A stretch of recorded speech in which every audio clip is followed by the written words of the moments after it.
اللہ کے طرح مؤثر سمجھنا یہ شرک ہے، یہ شرک جلی کی بات میں بتا رہا ہوں۔ اللہ کی ذات اور اس کی صفت کے ساتھ کسی دوسرے کو شریک ٹھہرانا، کیونکہ ہم جس ماحول میں رہ رہے ہیں وہ مشرکین کا ہی تو ماحول ہے۔ یہاں پر کفار مشرکین جو بت پرست لوگ ہیں وہ زیادہ ہیں ہندوستان، تو ان کا دیکھا دیکھی کچھ مسلمان بھی اس راستے پر چلے جاتے ہیں۔ بچے کو اگر کچھ ہوا تو کسی جھاڑ کے پاس سنائی دیا، ایسی خبر ملی کہ وہاں جانے سے بچہ صحیح ہوتا ہے، تو لے کر کے گئے جھاڑ، اس کو دھاگا باندھ کے آ گئے۔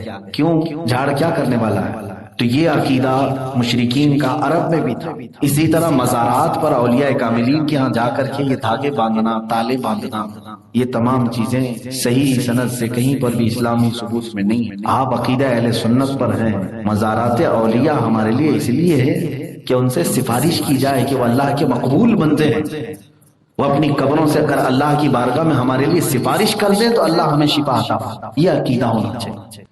ہاں وہ مدد بھی کرتے ہیں، جو اللہ نے انہیں طاقت دیا ہے اس تصرف سے وہ مدد بھی کرتے ہیں، لیکن اللہ کے برابر نہیں۔ اللہ نے انہیں جتنی اجازت دی اتنی مدد کرتے ہیں، وہ چاہے انبیاء اکرام ہو، رسولان اعظام، سب کے متعلق یہ شرک کا ٹاپک اتنا اہم ہے کہ اس میں بہت سارے لوگ ہچکولے کھا جاتے ہیں۔ اور حدیث میں سناتا ہوں، حضور اکرم صلی اللہ علیہ وسلم فرماتے ہیں جس نے کسی کاہن کو اپنا ہاتھ دکھایا، جوتیش کو، حضور فرماتے ہیں اس نے محمد کا انکار کر دیا، کفر کر دیا، فقط کفر بما انزل علی محمد صلی اللہ علیہ وسلم۔ جوتیش کے پاس، باباؤں کے پاس جا کر کے ہاتھ دکھانا اور پھر وہ لکیریں دیکھ کر کے بابا تمہارا بھوش بتائے، جوتیش تو اٹکل پچو مارے گا، کچھ نہ کچھ ایک آدھ چیزیں تیر لگ جائے گی اور پھر کہو کہ بابا پہنچو۔ یہاں سے شرک کے راستے کھلتے ہیں۔ اللہ کی ذات پر توکل اور یقین نہ ہونے کے بعد بندہ اس طرح در در پھٹکتا ہے۔ حضور اکرم صلی اللہ تعالی علیہ وسلم جو سب سے پاورفل دنیا میں انسانوں اس کے باوجود وہ یہ کہتے تھے انما اشکو الی اللہ، میں اللہ کے پاس اپنی شکایت عرض کرتا ہوں، اپنی بیماری اللہ کی بارگاہ میں پیش کرتا ہوں، اپنی کمزوری اللہ سے عرض کرتا ہوں، کیونکہ اسی نے مجھے پیدا کیا، وہی شفا بھی دیتا۔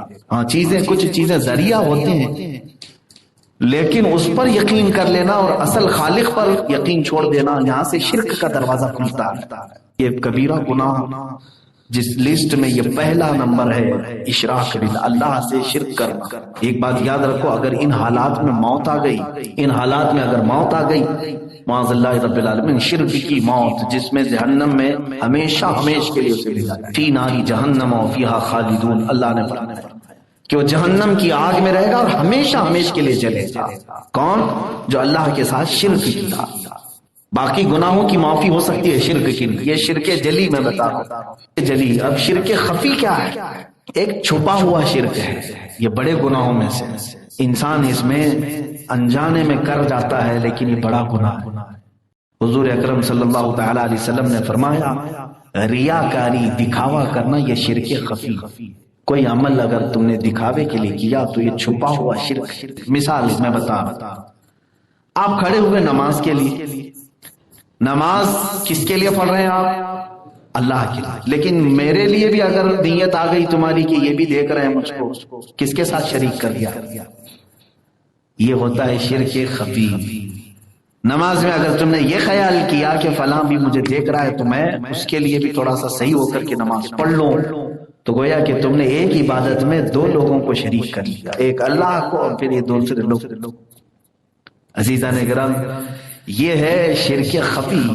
اس کے متعلق امام ذہبی رضی اللہ تعالیٰ عنہ نے بڑے عجیب واقعات بھی لکھے کہ جو کچھ بھی عمل تم نے دکھاوے کے لیے کیا تو ایسا ہی ہے۔ حدیث میں ہے ریاکاری کرنے والا دکھاوے کے لیے بہت سارے اعمال کر لے، وہ قرآن پہ قرآن ختم کر لے، رکعت پہ رکعت پڑھ لے، روزے پہ روزے رکھ لے، حج پہ حج کر لے، چاہے وہ شہسوار ہو اعمال کا، لیکن وہ جس وقت لے کر جائے گا اعمال پورے اس کے منہ پر مار دیا جائے گا۔ ریاکاری، دکھاوا عمل میں اگر آ گیا، یہ سب کو خود کو پتا چل جاتا ہے۔ کیسے معلوم ہوگا ریاکاری ہے؟